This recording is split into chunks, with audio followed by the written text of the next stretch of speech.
Hello my dear viewers, welcome to last part of breathing and exchange of gases. So आज की video में हम लोग जो टॉपिक्स कवर करने वाले हैं वो है transport of gases, regulation of respiration और डिसऑर्डर्स. सो अब तक हम लोगों ने पढ़ा कि एल्वियोलाई से टिश्यूज़ तक ऑक्सीजन को लेकर आते हैं और टिश्यूज़ से लेकर जाते हैं एल्वियोलाई कार्बन डाइऑक्साइड. तो ये गैसेस आ रही हैं, जा रही हैं, इनको कौन लेकर आ जा रहा है? ब्लड मीडियम बन रहा था. मतलब कि एल्वियोलाई से टिश्यूज़ तक ऑक्सीजन लेकर आने का काम भी ब्लड का था और कार्बन डाइऑक्साइड लेकर जाने का काम भी किसका था? ब्लड का था. मतलब कि ब्लड हमारा मीडियम बना हुआ था.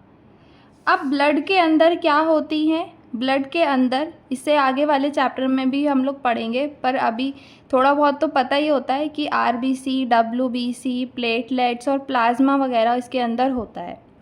तो यहाँ पर ऑक्सीजन के ट्रांसपोर्ट में, जो ऑक्सीजन का ट्रांसपोर्ट होता है उसमें 97% जो ऑक्सीजन होती है वो ब्लड के अंदर जो आरबीसी है वो करती है. मतलब आरबीसी 97% इसका ट्रांसपोर्ट करती है. ठीक है. अब इसमें 3% जो बचा ऑक्सीजन वो कौन लेके जाता है? वो प्लाज्मा लेकर जाता है, उसको डिज़ोल्व स्टेट में वो चला जाता है. ठीक है.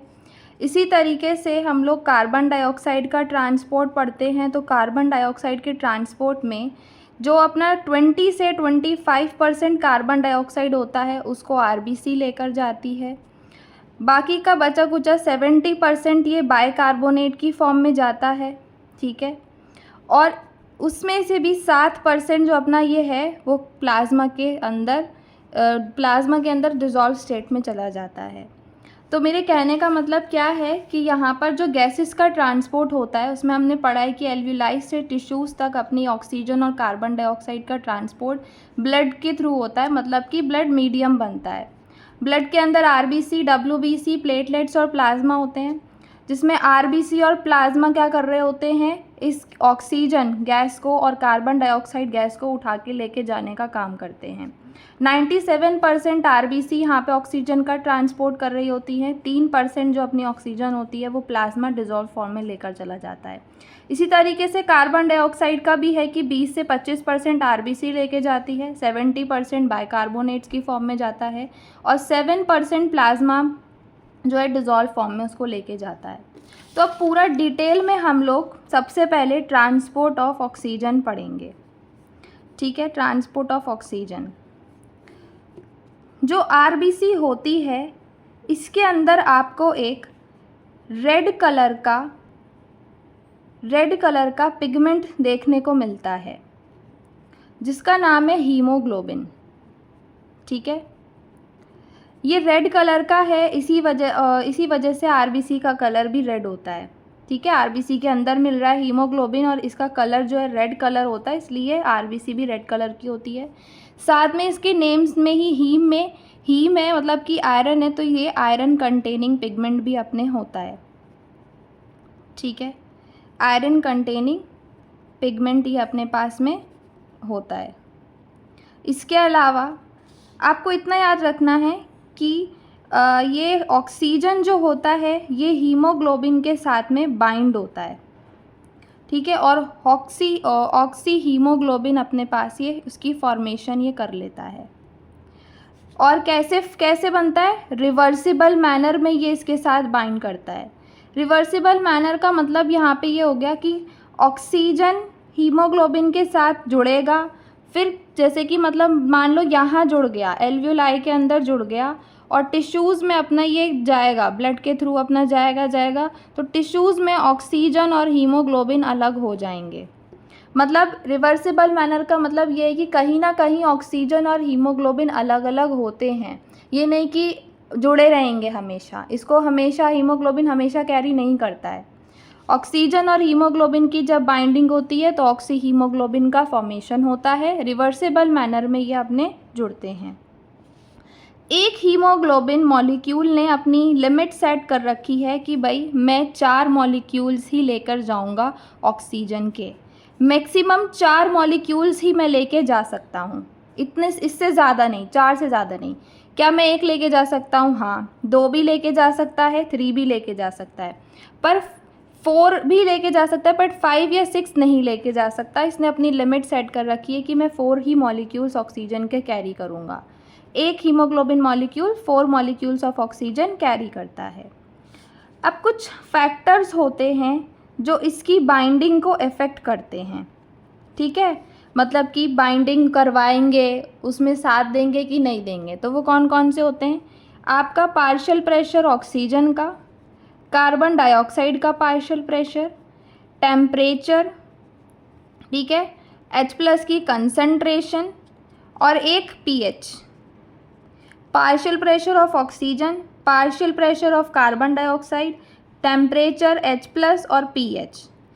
pH का कुछ ऐसे याद रखना कि जो pH होता है ये इन्वर्सली प्रोपोर्शनल होता है H+ की कंसंट्रेशन के। अगर H+ की कंसंट्रेशन ज़्यादा होगी तो pH कम होगा, और अगर ये कम होगा तो pH ज़्यादा हो जाएगा। कुछ इस तरीके से इसको ध्यान रखना है, ठीक है। अब जैसे कि एल्वियोलाई में आपको याद होगा, पिछली वीडियो में मैंने सब पार्शियल प्रेशर याद करवा दिए थे कि अपना जो पार्शियल प्रेशर होता है एल्वियोलाई के अंदर ऑक्सीजन का वो ज़्यादा होता है। कितना था वो? 104 था, है ना। वहीं आपका पार्शियल प्रेशर कार्बन डाइऑक्साइड का कम था कि नहीं था, है ना। टेम्परेचर, अब आपको ये चीज़ थोड़ी सी याद करनी है, या फिर ऐसे याद रखना, टेम्परेचर भी अपना एल्वियोलाई के अंदर कम होता है, H+ की कंसंट्रेशन भी इसके अंदर कम होती है, और pH क्या होगा? क्योंकि H+ की कंसंट्रेशन कम है तो pH अपना ज़्यादा होगा, ठीक है। तो क्या होता है, जब आपका पार्शियल प्रेशर ऑक्सीजन का ज़्यादा रहेगा तो ऑक्सी हीमोग्लोबिन, यहाँ पे ऑक्सी हीमोग्लोबिन की फॉर्मेशन होगी।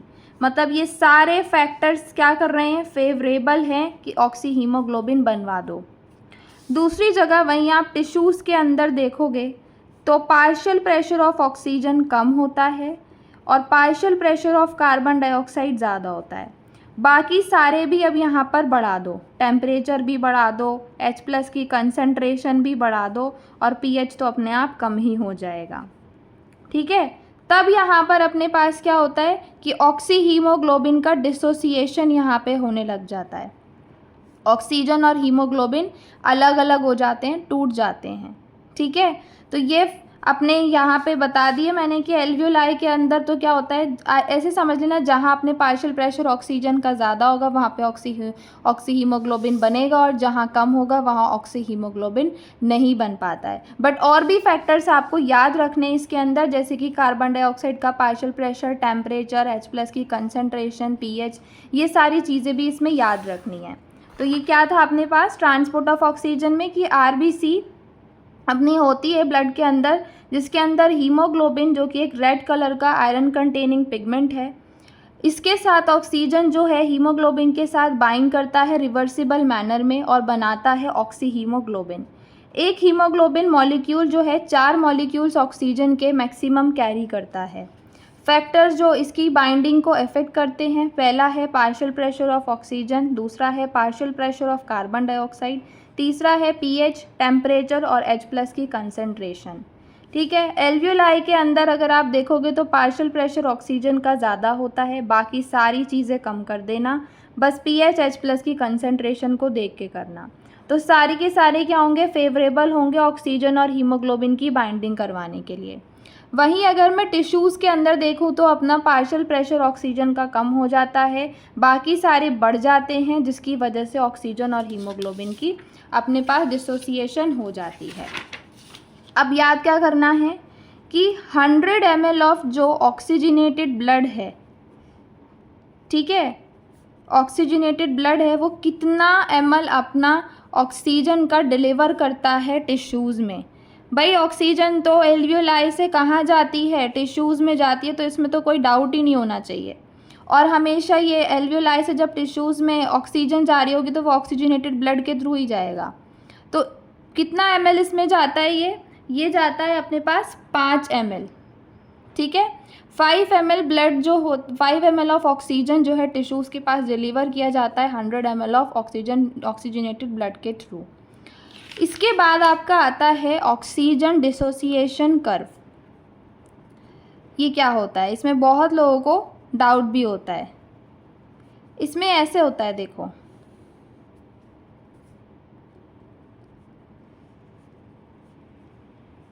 80, 100, तो यहाँ पर तो आपकी परसेंटेज दे रखी होती है हीमोग्लोबिन सैचुरेशन की विद ऑक्सीजन, है ना, और यहाँ पर पार्शियल प्रेशर दे रखा होता है ऑक्सीजन का।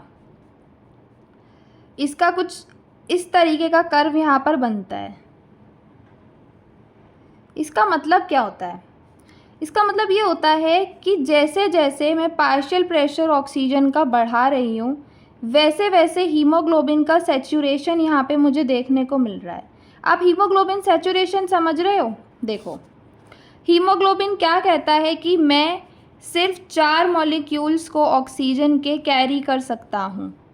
तो जैसे जैसे पार्शियल प्रेशर बढ़ता है, धीरे धीरे करके वो एक एक करके मॉलिक्यूल को बाइंड करता है। ठीक है, अब मैंने और पार्शियल प्रेशर बढ़ाया और यहाँ पर मेरे पास में ऑक्सीजन बाइंड हो गई। ऑक्सीजन की बाइंडिंग होते होते एक टाइम ऐसा आता है कि अपना ये जो सैचुरेशन है ये कांस्टेंट अपने पास हो जाता है। अब तुम चाहे कितना भी पार्शियल प्रेशर बढ़ाते रहो ऑक्सीजन का, हीमोग्लोबिन सैचुरेशन कंप्लीट हो गया, मतलब कि 4 मॉलिक्यूल्स ऑक्सीजन के हीमोग्लोबिन ने ऑलरेडी बाइंड कर लिया अपने पास। अब इससे ज़्यादा वो नहीं करेगा, उसने बोल दिया पहले कि मैंने 4 मॉलिक्यूल्स अपने पास रख लिया, अब मैं इससे ज़्यादा नहीं बाइंड करवाने वाला हूँ ऑक्सीजन को। तो ये यहाँ पर आप पार्शियल प्रेशर अब कितना भी ऑक्सीजन का बढ़ा लो, ये हीमोग्लोबिन का जो सैचुरेशन है ये कांस्टेंट ही जाता रहेगा। ठीक है, इससे जो कर्व बनता है उसको हम बोलते हैं सिग्मॉइड कर्व। ये सिग्मॉइड कर्व आपको देखने को मिलता है और ये होता है ऑक्सीजन डिसोसिएशन कर्व। इसको आप बोलते हो ऑक्सीजन डिसोसिएशन कर्व। देखो यहाँ पे मैंने समझा भी रखा है कि इसमें 100 ml ऑफ ऑक्सीजनेटेड ब्लड जो है 5 ml ऑफ ऑक्सीजन टिश्यूज़ को डिलीवर करता है। हाँ, अंडर नॉर्मल फिजियोलॉजिकल कंडीशंस। इसका मतलब है कि जब आपका पूरा अंदर का जो सिस्टम है, ऑर्गन वगैरह है, वो सब प्रॉपरली फंक्शनिंग उनकी सबकी ठीक चल रही है, हेल्दी है, तब आपका 5 ml यहाँ पे डिलीवर होगा ऑक्सीजन टिश्यूज़ के अंदर। अगर यहाँ कुछ गड़बड़ी है तो फिर वो थोड़ा सा वहाँ पे गड़बड़ हो जाएगी। ऑक्सीजन डिसोसिएशन कर्व में क्या है, मैंने आपको बताया, यहाँ पे हीमोग्लोबिन सैचुरेशन इधर दिखाया जाता है, ये पार्शियल प्रेशर ऑक्सीजन का दिखाया जाता है। जैसे जैसे पार्शियल प्रेशर बढ़ता है वैसे वैसे हीमोग्लोबिन की सैचुरेशन भी अपने पास यहाँ पे बढ़ती है। और एक टाइम ऐसा आता है कि हीमोग्लोबिन कहता है मैंने सारे के सारे 4 मॉलिक्यूल्स बिठा लिया, जितने मैक्सिमम मॉलिक्यूल्स मुझे बिठाने थे हो गए, अब मैं इससे ज़्यादा मॉलिक्यूल्स नहीं बाइंड करवा सकता अपने आप से, इसलिए वो ऐसे कांस्टेंट चलता रहता है। बाकी आप चाहे कितना भी पार्शियल प्रेशर यहाँ पे अब ऑक्सीजन का बढ़ा लो। तो ये तो अपनी बात हो गई किसकी, ऑक्सीजन के ट्रांसपोर्ट की। अब हम बात करते हैं कार्बन डाइऑक्साइड के ट्रांसपोर्ट की। अब आपको पता है एल्वियोली से ब्लड के थ्रू अपने टिश्यूज़ में क्या आई, ऑक्सीजन आ गई हीमोग्लोबिन के साथ बाइंड होके। ठीक है, पर अब यहाँ पे इसका डिसोसिएशन हो जाएगा। ठीक है, मतलब अब ऑक्सीजन इसमें चली गई, हीमोग्लोबिन अकेला बच गया। क्यों बचेगा अकेला? टिश्यूज़ ने कार्बन डाइऑक्साइड प्रोड्यूस करी थी, तो अब यहाँ पर क्या होगा, कार्बन डाइऑक्साइड हीमोग्लोबिन के साथ में बाइंड कर जाएगा और कार्ब अमाइनो हीमोग्लोबिन बना लेगा और फिर उसके बाद ये एल्वियोलाई तक पहुँचा देगा इसको। ठीक है, तो कार्बन डाइऑक्साइड की जब बाइंडिंग होती है हीमोग्लोबिन से तो उसे हम बोलते हैं कार्ब अमाइनो हीमोग्लोबिन। और ये कितना ट्रांसफ़र होता है, 20 से 25% यहाँ पे ये आरबीसीज़ के थ्रू जाता है। ठीक है, अब इसके लिए भी तो कुछ फैक्टर्स होंगे ना, जैसे कि ऑक्सीजन के बाइंडिंग के फैक्टर्स से कि इसको अफेक्ट करेगा। इसके सिर्फ 2 फैक्टर्स हैं, एक तो आपका ऑक्सीजन का पार्शियल प्रेशर, एक आपका कार्बन डाइऑक्साइड का पार्शियल प्रेशर। यही 2 यहाँ पे इसके फैक्टर्स हैं। जैसे कि एल्वियोलाई के अंदर ऑक्सीजन का अगर ज़्यादा होगा और कार्बन डाइऑक्साइड का कम होगा तो ये अनफेवरेबल होगा, मतलब वहाँ पर आपकी क्या नहीं होगी, बाइंडिंग नहीं होगी कार्बन डाइऑक्साइड और हीमोग्लोबिन की। वहीं टिश्यूज़ के अंदर partial pressure of carbon dioxide ज़्यादा होता है इन कंपैरिजन टू ऑक्सीजन, तो यहाँ पर अपनी बाइंडिंग अपनी फेवरेबल होती है, यहाँ पे बाइंडिंग हो जाती है।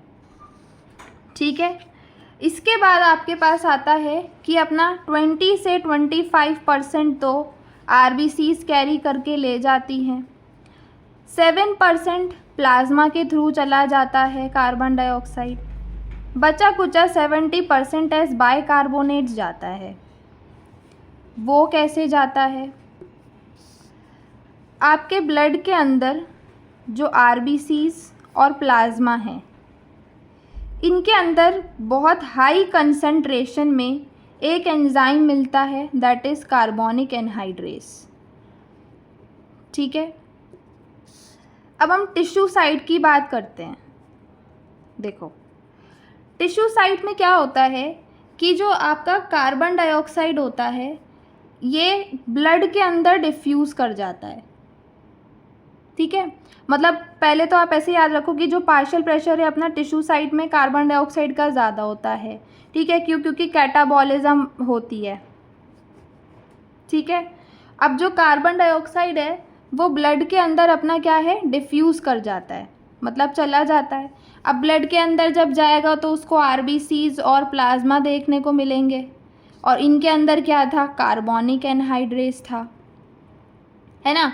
तो ये कार्बोनिक एनहाइड्रेस इस CO2 को क्या करता है, इन CO2 का क्या बना देता है, HCO3 minus plus H plus में इसको कन्वर्ट कर देता है। ठीक है, अब ये जो बाइकार्बोनेट्स है, मतलब इसमें जो ये CO2 जो है ये ट्रैप हो जाता है इस बाइकार्बोनेट, और फिर इसे एल्वियोलाई के अंदर भेज दिया जाता है। एल्वियोलाई के अंदर वैसे ही कार्बन डाइऑक्साइड और हीमोग्लोबिन की डिसोसिएशन होती है, कार्बन डाइऑक्साइड प्लस H2O यहाँ पे पानी अपना बन जाता है। ठीक है, मतलब मेरे कहने का मतलब था ये एल्वियोलर साइड पे काम चल रहा था जो अपना ये डिसोसिएशन वाला हुआ है। तो इसकी एक पूरी रिएक्शन होती है। क्या रिएक्शन होती है अपने पास इसकी, कि कार्बन डाइऑक्साइड प्लस H2O, ये एल्वियोलर साइड थी। ठीक है, सब रिवर्सिबल है, इसमें ऐसा कोई भी नहीं है जो रिवर्सिबल रिएक्शन चल रही हो।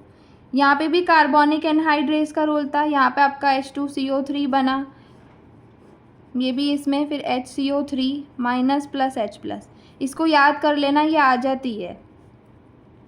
ठीक है, तो मेरे कहने का मतलब ये था पूरा का पूरा कि एल्वियोलाई से टिश्यूज़ के अंदर ब्लड लेके आता है, ऑक्सी हीमोग्लोबिन के साथ आता है ऑक्सीजन, फिर यहाँ डिसोसिएशन होता है इसका, फिर हीमोग्लोबिन कार्बन डाइऑक्साइड को उठा के ब्लड के अंदर एल्वियोलाई में पहुँचाता है।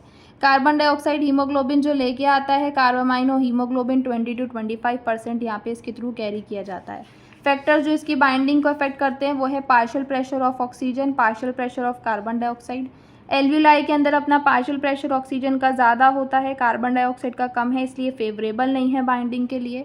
और टिश्यूज़ के अंदर पार्शियल प्रेशर अपना ऑक्सीजन का कम है, कार्बन डाइऑक्साइड का ज़्यादा होता है, तो बाइंडिंग के लिए फेवरेबल अपने पास ये हो जाता है ना। अब कार्बन डाइऑक्साइड तुमने देखा कि 20 से 25% तो RBC उठा के लेके जा रही थी, 7% प्लाज्मा में जा रहा था डिजॉल्व स्टेट में, 70% बाइकार्बोनेट्स में। ब्लड के अंदर जो RBC और प्लाज्मा है इसके अंदर एक एंजाइम होता है कार्बोनिक एनहाइड्रेस जिसकी कंसंट्रेशन ज़्यादा होती है। टिश्यू साइड पे आप देखते हो कि जो पार्शियल प्रेशर है कार्बन डाइऑक्साइड का वो ज़्यादा है ड्यू टू कैटाबॉलिज्म। कैटाबॉलिज्म में फर्स्ट पार्ट में समझा के आई हूँ क्या होता है। कार्बन डाइऑक्साइड क्या होता है, ब्लड के अंदर डिफ्यूज़ होता है, वो आपको पता है, उस ब्लड के अंदर RBC और प्लाज्मा है। अब RBC और प्लाज्मा के अंदर क्या था, कार्बोनिक एनहाइड्रेस, तो वो क्या करवाता है, ये यहाँ पे बाइकार्बोनेट की फॉर्मेशन करवाता है। कार्बन डाइऑक्साइड को यहीं से ट्रैप कर दिया जाता है ब्लड के अंदर, फिर उसे ट्रांसपोर्ट किया जाता है एल्वियोलाई के अंदर, जहाँ पर ये जो पार्शियल प्रेशर अपना कार्बन डाइऑक्साइड का होता है वो कम होता है, तो इस वजह से ये डिसोसिएशन अपना हो जाता है। यहाँ पर CO2 प्लस H2O की फॉर्मेशन यहाँ पे एल्वियोलर साइड में होती है। ये पूरी की पूरी आपकी रिएक्शन थी, इसे आपको याद करना इम्पॉर्टेंट है। और हाँ, हर 100 ml जो अपने डीऑक्सीजनेटेड ब्लड होता है वो कितना अपना कार्बन डाइऑक्साइड भेजता है, 4 ml of carbon dioxide alveoli के पास भेजता है। ठीक है, 100 ml ऑफ डीऑक्सीजनेटेड ब्लड कितना भेजता है, 4 ml of carbon dioxide to alveoli. तो आई होप ये वाला पूरा का पूरा समझ में आ गया होगा। एक बार NCERT से इसको पूरा पढ़ लेते हैं। Transport of gases. ब्लड क्या है, मीडियम बनता है transport for oxygen and carbon dioxide. 97% oxygen transport होती है आरबीसीज के थ्रू ब्लड में। बची कुची 3% ऑक्सीजन डिजॉल्व स्टेट में जाती है प्लाज्मा के थ्रू। नियरली 20 से 25% कार्बन डाइऑक्साइड आरबीसीज के थ्रू ट्रांसपोर्ट होती है, जहाँ पे 70% इसको हम बाइकार्बोनेट की फॉर्म में भेज देते हैं। अब 7% कार्बन डाइऑक्साइड को आप डिजॉल्व स्टेट में प्लाज्मा के थ्रू भेजते हो। ट्रांसपोर्ट ऑफ ऑक्सीजन के अंदर आप जाओगे, हीमोग्लोबिन एक रेड कलर का आयरन कंटेनिंग पिगमेंट है जो कि आरबीसीज के अंदर होता है। ऑक्सीजन बाइंड कर सकता है हीमोग्लोबिन से रिवर्सिबल मैनर में ऑक्सी हीमोग्लोबिन बनाने के लिए। हर एक हीमोग्लोबिन का मॉलिक्यूल जो होता है वो 4 मॉलिक्यूल्स, मैक्सिमम 4 मॉलिक्यूल्स ऑक्सीजन के कैरी कर सकता है। जो बाइंडिंग होती है ऑक्सीजन की हीमोग्लोबिन के साथ में, ये रिलेटेड होती है पार्शियल प्रेशर ऑफ ऑक्सीजन से, partial pressure of carbon dioxide से, हाइड्रोजन आयन की कंसंट्रेशन, टेम्परेचर और एक पीएच आप डाल लेना इसमें, ठीक है, जो इसकी बाइंडिंग के साथ इंटरफियर करता है। एक सिग्मॉइड कर्व आपको जो अब यहाँ पे जो है ऑक्सीजन डिसोसिएशन कर्व आपको दे रखा है, ये देख लेना कि यहाँ जैसे जैसे आप पार्शियल प्रेशर बढ़ाओगे वैसे वैसे परसेंटेज ऑफ हाइड्रोजन सेचुरेशन आपको देखने को मिलती है। एक सिग्मॉइड कर्व आपको यहाँ पर देखने को मिलता है जब परसेंटेज सेचुरेशन हीमोग्लोबिन के ऑक्सीजन के साथ आप PO2 कर्व पे यहाँ पर डालते हो। इस कर्व को ही आप ऑक्सीजन डिसोसिएशन कर्व बोलते हो। और इस क्या यूज़ है इसका, आप फैक्टर्स को यहाँ पे, इसका फैक्टर्स के इफेक्ट को यहाँ पर स्टडी कर पाते हो। देखिए partial pressure of carbon dioxide का क्या रोल है, H+ की कंसंट्रेशन वगैरह, ठीक है, कि ऑक्सीजन की हीमोग्लोबिन के साथ जब हम करते हैं तो एल्वियोलाई के अंदर जहाँ पे हाई PO2 होता है, कम PCO2 होता है, ठीक है, कम हाई H+ की कंसंट्रेशन होती है, कम टेम्परेचर होता है, तो फैक्टर्स ये सारे फेवरेबल होते हैं ऑक्सी हीमोग्लोबिन बनवाने के लिए।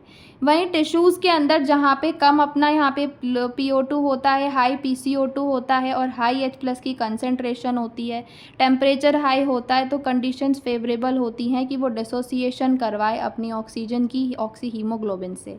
तो इससे साफ पता चल रहा है कि जो ऑक्सीजन है वो बाउंड होता है हीमोग्लोबिन से लंग के सरफेस में और फिर टिश्यूज़ में जाकर डिसोसिएशन उसका होता है।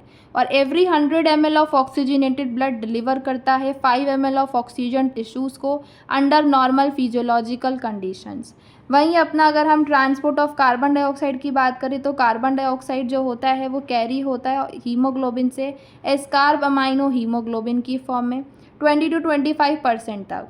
ये जो बाइंडिंग होती है ये partial pressure of carbon dioxide से रिलेटेड होती है और पार्शियल प्रेशर ऑफ ऑक्सीजन से। ये दो ही मेजर फैक्टर्स होते हैं जो इसकी बाइंडिंग को इफेक्ट कर सकते हैं।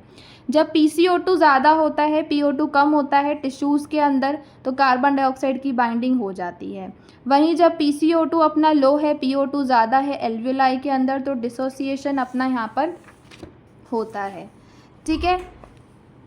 फ्रॉम कार्बामाइनो हीमोग्लोबिन टेक्स प्लेस, यानी कि कार्बन डाइऑक्साइड जो बाउंड थी हीमोग्लोबिन से टिश्यूज़ के अंदर, अब इसे एल्वियोलाई के अंदर भेज दिया गया।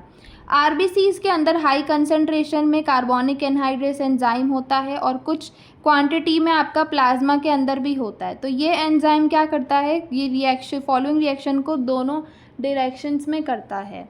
ये आपकी ये रिएक्शन थी, इसको याद रखना है। टिश्यू साइड पे जहाँ पे पार्शियल प्रेशर कार्बन डाइऑक्साइड का ज़्यादा होता है कैटाबॉलिज्म की वजह से, कार्बन डाइऑक्साइड डिफ्यूज़ होता है ब्लड के अंदर।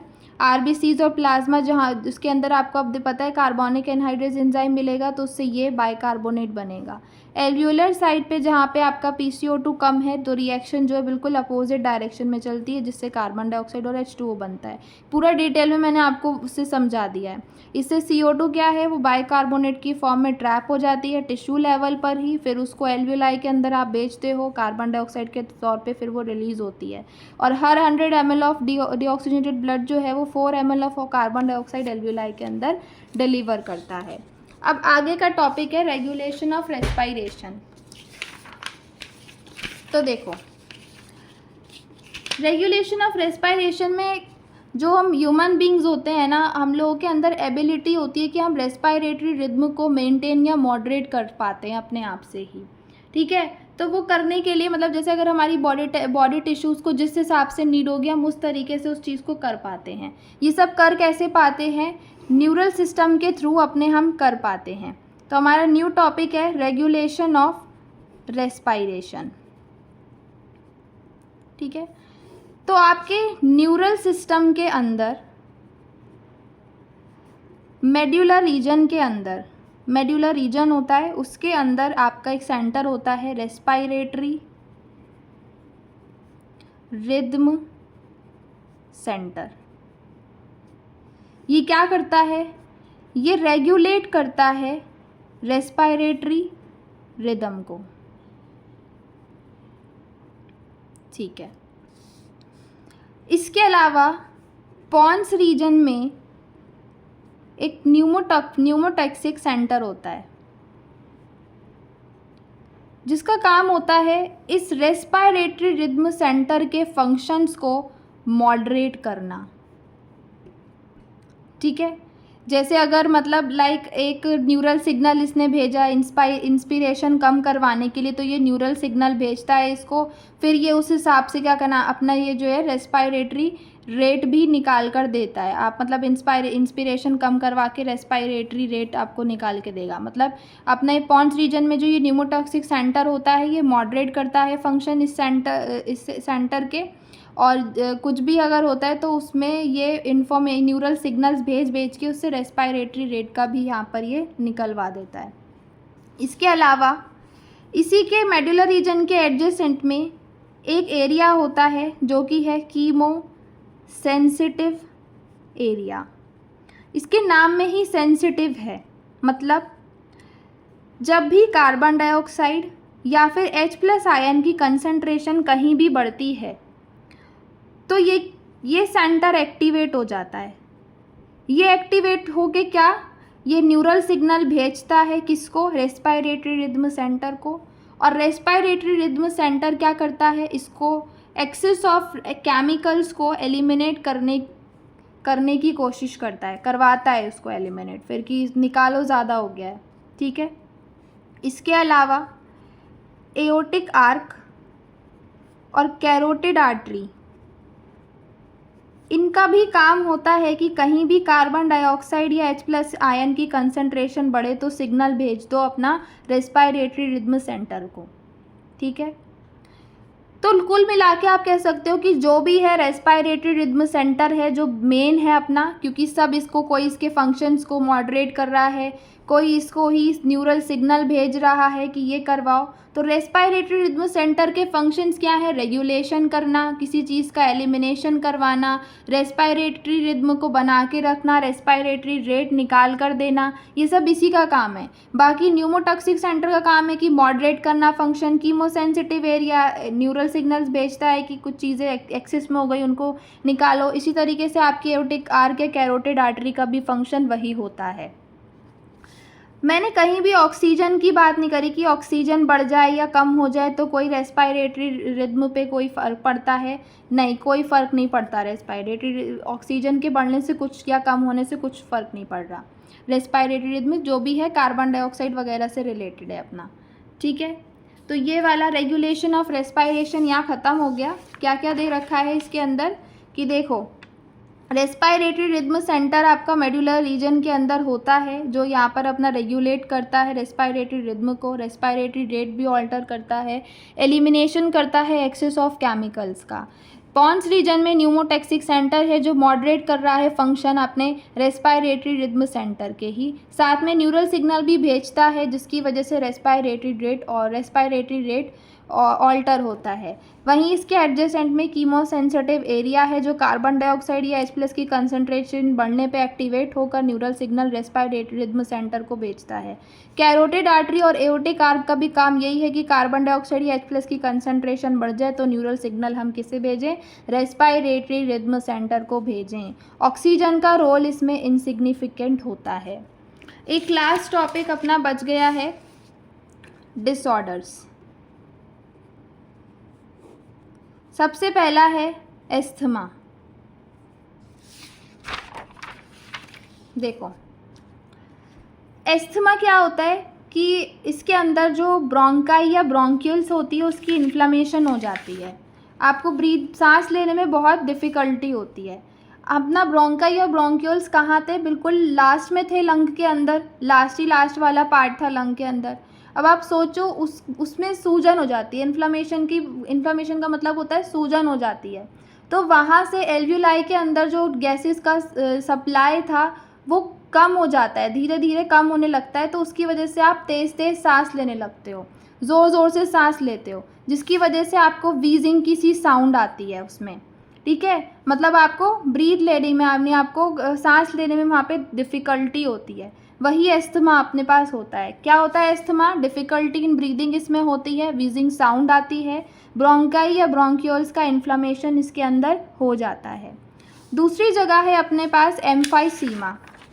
एम्फाइसीमा एक क्रॉनिक डिसऑर्डर है। क्रॉनिक डिसऑर्डर का मतलब है कि एकदम नहीं हुआ है, ये काफ़ी समय से चलता आ रहा है, होता जा रहा है। इसके अंदर होता क्या है कि जो अपनी एल्वियोलाई की वॉल्स होती हैं वो डैमेज हो गई।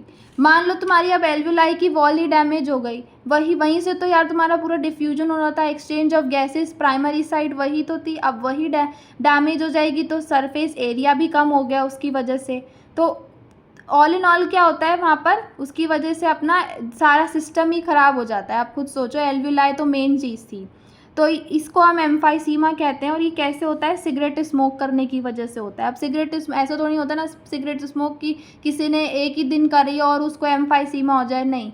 धीरे धीरे करते करते जब लंबे समय तक करते हैं, लॉन्ग टर्म तक, तब एम्फाइसीमा अपने पास ये हो जाता है। एक होता है ऑक्यूपेशनल रेस्पिरेटरी डिसऑर्डर। तो इसके अंदर क्या होता है, जो पीपल इंडस्ट्रीज़ में काम करते हैं, मतलब जो स्टोन ब्रेक करने का काम करते हैं या फिर ग्राइंडिंग में काम करते हैं, डस्ट पार्टिकल्स का वहाँ पे प्रोडक्शन बहुत ज़्यादा होता है, धूल इतनी ज़्यादा वहाँ पर हो रही होती है। और आपका डिफेंस मैकेनिज़्म जो बॉडी का होता है वो भी इतना ज़्यादा कोप अप नहीं कर पाता है कि अगर आप वहाँ पे जा रहे हो, रोज़ धूल मिट्टी में जा रहे हो, तो उसकी वजह से आपका रोज़ रोज़ तो वो चीज़ भी काम नहीं कर पाएगी। तो उसमें क्या होता है कि इन्फ्लामेशन हो जाती है, जिसकी वजह से फाइब्रोसिस हो जाता है। फाइब्रोसिस मतलब कि फाइब्रस टिश्यू की प्रोलिफरेशन, फाइब्रस टिश्यू बहुत ज़्यादा बन जाता है, जिसकी वजह से सीरियस लंग डैमेज। और लंग डैमेज तो बस लंग डैमेज हो गया, फिर तो क्या ही बचा। इसलिए वर्कर्स को कहा जाता है कि प्रोटेक्टिव मास्क वो पहने, ठीक है। तो यहाँ पर आपके डिसऑर्डर्स भी पूरे ख़त्म हो गए। एक बार एनसीईआरटी से आप इसको रिवाइज करवा देते हैं कि क्या है। रेगुलेशन ऑफ रेस्पायरेशन, कि ह्यूमन बींग्स जो होता है इनके पास सिग्निफिकेंट एबिलिटी होती है कि ये मेंटेन या मॉडरेट कर पाते हैं रेस्पायरेटरी रिदम को, ठीक है, ताकि बॉडी टिश्यूज़ की जो डिमांड है उसको वो सूट कर सकें। कैसे होता है? न्यूरल सिस्टम करवाता है। एक स्पेशल सेंटर आपके मेडुलर रीजन में प्रेजेंट है ब्रेन के, जिसे आप बोलते हो रेस्पायरेटरी रिदम सेंटर। ये क्या करवाता है? ये रेगुलेशन करवाता है। दूसरा सेंटर आपके पॉन्स रीजन में प्रेजेंट है ब्रेन के, जिसको आप न्यूमोटॉक्सिक सेंटर बोल रहे हो। ये मॉडरेट करता है फंक्शन रेस्पायरेटरी रिदम सेंटर के। न्यूरल सिग्नल इस सेंटर से जब आता है तो इससे क्या ख़त्म हो जाता है? इंस्पिरेशन का ड्यूरेशन कम हो जाता है, जिससे आप रेस्पायरेटरी रेट भी निकाल पाते हो। तो कीमोसेंसिटिव एरिया बिल्कुल रिदम सेंटर के बगल में होता है, एडजेसेंट में होता है, जो क्या है, कार्बन डाइऑक्साइड के लिए हाईली सेंसिटिव है, हाइड्रोजन आयंस के लिए सेंसिटिव है। जैसे ही ये सब्सटेंसेस आपके अंदर कहीं भी बढ़ते हैं तो इससे ये सेंटर एक्टिवेट होता है और ये रिदम सेंटर को सिग्नल भेजता है ताकि कुछ एडजस्टमेंट्स आपके हो सके रेस्पायरेटरी प्रोसेस में और इन सब्सटेंसेस को एलिमिनेट किया जा सके। रिसेप्टर्स जो होते हैं एओर्टिक आर्क से रिलेटेड एसोसिएटेड जो होते हैं, कुछ रिसेप्टर्स होते हैं कैरोटिड आर्टरी से भी एसोसिएटेड होते हैं। ये भी क्या करते हैं? कार्बन डाइऑक्साइड या H+ की कंसनट्रेशन को रिकॉग्नाइज करके सिग्नल्स भेजते हैं रिदम सेंटर को कुछ एक्शंस लेने के लिए। ऑक्सीजन का रोल रेस्पायरेटरी रिदम के रेगुलेशन में बिल्कुल इनसिग्निफिकेंट होता है, कोई रोल नहीं होता इसका। Disorders of respiratory system, asthma. Asthma क्या है कि आपको सांस लेने में difficulty in breathing causing wheezing जिसकी वजह से होता है। इन्फ्लामेशन हो जाती है ब्रोंकाई या ब्रोंक्यूल्स की। एम्फाइसीमा क्रॉनिक डिसऑर्डर है जिसमें एल्वियोलर जो वॉल्स हैं ये डैमेज हो जाती हैं, जिसकी वजह से जो रेस्पायरेटरी सरफेस है ये डिक्रीज़ हो जाता है। और इसका जो सबसे बड़ा कॉज होता है सिगरेट स्मोकिंग, इसका सबसे बड़ा कॉज अपने पास में यहाँ पर होता है। ऑक्यूपेशनल रेस्पायरेटरी डिसऑर्डर क्या है कि कुछ इंडस्ट्रीज़ में स्पेशली जिसमें ग्राइंडिंग या स्टोन ब्रेकिंग का काम होता है वहाँ पे डस्ट बहुत ज़्यादा प्रोड्यूस होती है कि जो डिफेंस मैकेनिज़्म है बॉडी का वो भी पूरी तरीके से कोप अप नहीं कर पाता सिचुएशन के साथ में। और जब लॉन्ग एक्सपोजर होता है तो उससे क्या होती है? इन्फ्लामेशन होती है, जिससे फाइब्रोसिस मतलब कि फाइब्रस टिश्यू के अंदर प्रोलिफरेशन हो जाती है और सीरियस लंग डैमेज अपना हो जाता है। वर्कर्स ऐसी इंडस्ट्रीज़ के अंदर उनको प्रोटेक्टिव मास्क पहनने चाहिए। सो ये चैप्टर यहीं पर ख़त्म होता है। Thank you.